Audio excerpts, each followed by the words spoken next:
seperti yang sudah saya informasikan, saya sudah terhubung dengan seorang ibu yang akan menyampaikan cinta kasih Tuhan, Ibu Lin Simanjuntak. Shalom, selamat siang Horas, Ibu. Salam. Iya, silakan Ibu diperkenalkan dan juga langsung menyampaikan bagaimana cinta kasih Tuhan yang dirasakan Ibu. Ya, terima kasih. Salam. Saya nama saya Lina Marpaung. Tapi saya suka dipanggil Lin Simanjuntak karena suami. Oke. Kalau panggilan saya di mana ya? Di acara-acara perfilman saya dipanggil Gondut. Oke, hari ini saya ingin membagikan suatu kesaksian yang selanjutnya menjadi sebuah karunia yang terbaik dan yang terindah dalam perjalanan hidup saya sampai dengan saat ini. Hari itu saya sangat sibuk dan rasanya setelah selesai acara mengajar di kelas, saya ingin pulang dan istirahat di rumah.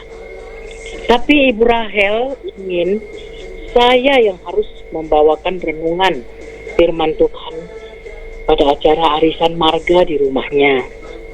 Akhirnya saya hadir juga di acara tersebut meskipun terlambat. Mereka sudah selesai makan dan akan dilanjutkan acara kebaktian singkat sesuai dengan permintaan nyonya rumah, yaitu Ibu Rahel. Saya membawa renungan sesuai dengan permintaan Ibu Rahel yang saya kutip dari Filipi 1 ayat 21, yaitu karena bagiku hidup adalah Kristus dan mati adalah keuntungan. Ibu Rahel mendengarkan dengan tekun, dan pada saat acara tanya jawab, Ibu Rahel banyak menanyakan hal pengampunan dosa dan kematian sampai masalah surga. Cukup banyak. Semua pertanyaannya saya jawab dengan sabar dan sampai dengan doa penutup. Ibu Rahel masih ingin bertanya dan bertanya. Singkat cerita, pagi-pagi esok harinya saya dikejutkan oleh telepon dari anak Ibu Rahel yang mengabarkan mamanya sekarang ada di ICU rumah sakit. Loh, ada apa? Kemarin kan sehat-sehat, saya pikir. Baru saja saya masuk mau bersiap-siap untuk ke rumah sakit, Ibu Rahel sudah meninggal dunia.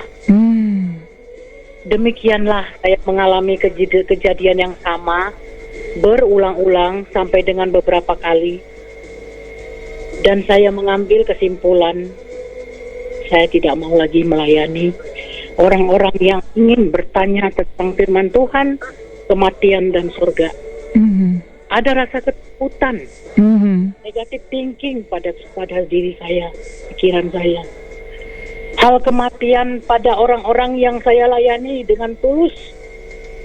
Saya bingung, kenapa itu terus yang menggerogoti pikiran saya. Saya merenung dan bertanya pada Tuhan Yesus dalam doa-doa saya. Saya terus berdoa, doa puasa dan lain-lain. Apalagi setelah saya tidak mau melayani, tidak datang kalau dipanggil khusus begitu. Saya takut nanti meninggal lagi. Begitulah pikiran saya. Ternyata mereka meninggal juga. Saya tidak datang, mereka 2 hari kemudian, besoknya atau paling lama 2-3 hari, mereka meninggal juga. Akhirnya doa saya dijawab Tuhan Yesus. Ini adalah karunia Tuhan yang diberikan kepada orang-orang yang dipilih Tuhan untuk menuntun orang-orang yang akan menghadap penciptanya. Ada orang yang memiliki karunia penyembuhan, berdoa untuk kesembuhan orang sakit. Dan ada juga orang yang tanpa disadari atau tidak pernah menyadari memiliki karunia menuntun orang-orang untuk tetap di dalam Tuhan sampai dengan akhir hidupnya. Yang mana itu ternyata hanya sebentar lagi, Mhm. atau sampai dengan selesai tugasnya di dunia, mengakhiri garis akhir kehidupannya dengan baik. Demikianlah sampai dengan hari ini, saya tak pernah lagi menolak untuk hadir dimanapun, untuk melayani siapapun itu. Tapi seringkali tanpa setahu atau tidak pernah menyadari bahwa itu adalah hari-hari terakhir mereka. Biasanya setelah mereka pergi, barulah saya sadar. Dan saya percaya semua ini bukan kemauan atau kekuatan saya. Tapi saya lakukan adalah tugas-tugas yang Tuhan karuniakan kepada saya. Mhm. Tidak terbatas pada iman Kristen saja. Semua denominasi agama. Iya. Mhm. Jadi kesimpulan yang saya garis bawahi di sini, jangan takut. Mana tahu ada rekan-rekan pendengar maestro saat ini yang sama karunianya dengan saya. Kita tidak boleh takut. Iya. Kerjakan saja sesuai kebenaran firman Tuhan. Karena semua itu adalah pekerjaan Roh Kudus. Iya. Yang kedua, saya semakin takut akan Tuhan. Janganlah sampai saya mencuri kemuliaan Tuhan. Karena semua adalah kuat kuasa Tuhan Yesus Kristus. Kemuliaan hanya baginya. Kehendaknya lah yang terjadi. Mhm. Yang ketiga, seperti yang difirmankan Tuhan pada kitab Markus 10 ayat 31, yang terdahulu janganlah menjadi yang terakhir. Itulah yang saya jaga. Saya menuntun orang-orang sampai akhir hidupnya, tapi saya sendiri ketinggalan. Mhm. Inilah yang saya harus jaga. Iya. Iya. Dan selanjutnya saya ingin bergabung dengan orang-orang yang memiliki karunia ini. Siapapun itu nanti bisa menghubungi maestro atau pada saya, bisa Iya. buat komunitas. Mhm. Mhm. Ibu Lin, berapa lama ketika Ibu Lin rasa ketakutan dengan karunia yang Ibu Lin dapatkan begitu sampai vakum, kira-kira berapa lama Bu sampai akhirnya menyadari bahwa oh ini karunia dari Tuhan ini Bu? Sampai ada 4-5 orang yang meninggal setelah saya tidak datang ini. Mereka meninggal juga, saya pikir gitu. Artinya saya ketakutan, saya takut mati lagi nggak mau gitu kan. Rasa bersalah, rasa bingung juga ya Bu ya. Iya, ternyata mereka meninggal juga. Dan sekarang saya kadang-kadang itu bukan hanya dipanggil mereka saja, kadang-kadang ada tergerak di hati saya.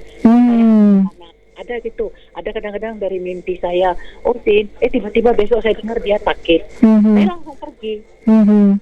Sepertinya saya dikasih waktu, dikasih finance, dikasih. Karena biasanya saya ke sana itu bukan saya yang diberi imbalan, tidak, justru saya yang bawa makanan, bawa baju, bawa apa saja yang tersirat di hati saya. Nah, jadi memang ada rasa ketakutan awalnya itu. Itu tahun-tahun 80-an ya awalnya. Jadi saya sekarang sudah menjalaninya udah hampir 40 tahun ya. Iya Ibu. Jadi, inilah yang akan saya sampaikan nanti pada acara di Maestro Cerita Mak Gondut. Saya sudah bilang sama Maestro, saya akan menceritakan satu-satu. Karena tadinya saya mau buat buku, tapi sekarang saya udah usia sekian, sepertinya mata saya juga kurang jelas untuk tulis. Jadi tapi nanti ada yang membantu boleh ya. Iya, Ibu Lin, sedikit di dunia perfilman ya Ibu Lin.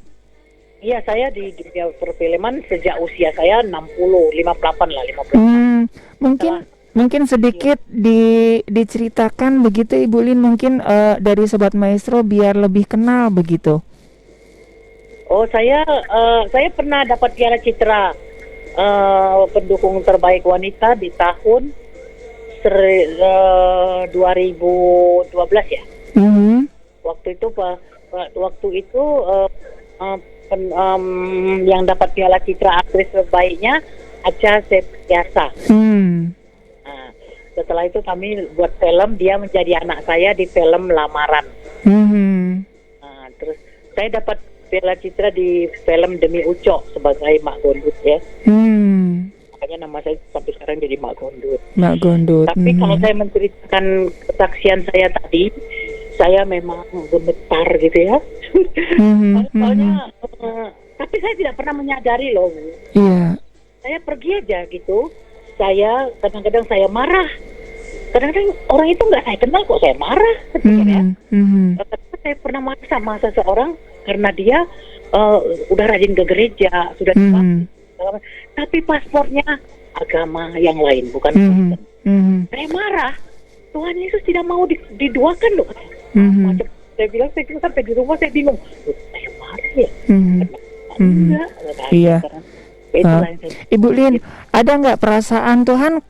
Kenapa sih kok harus saya? Kenapa kok harus dikasih karunia kayak begini, begitu Bu? Sempat ada perasaan itu nggak Bu Lin? Ya waktu setelah orang itu pergi, setelah orang itu meninggal, baru saya pikir ya setelah saya tidak lagi merasa bersalah, saya malah terima kasih Tuhan, yang mau surga. Gitu saya ada rasa jadinya. Waktu awal-awal dulu yang saya bilang saya asal takut, ada perasaan, loh kenapa dia meninggal? Rasanya seperti saya yang buat dia mati gitu loh. Tapi itu ada 4-5 orang ya. Iya. Ini tidak terbatas, yang saya bingung gitu Bu. Iya. Tidak terbatas dengan saya jumpa dengan orangnya. Telepon juga bisa.